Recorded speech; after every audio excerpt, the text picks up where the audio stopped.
तुम्ही जेव्हा घटस्फोटाची केस दाखल करताय त्यावेळेस तुमचा हेतू आणि तुम्हाला झालेला त्रास आणि तुमच्याकडे शिल्लक नाही राहिलेला इतर कोणताही पर्याय या बाबी प्रकर्षाने न्यायालयाच्या समोर येणं आवश्यक आहे.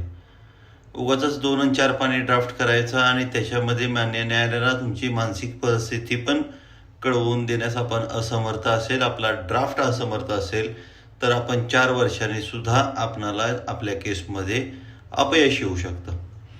कोणती परिस्थिती झाली त्यामुळे हा संसार शक्य नाही या बाबी परफेक्ट अधोरेखित केले तरच तुमचा ड्राफ्ट राहील.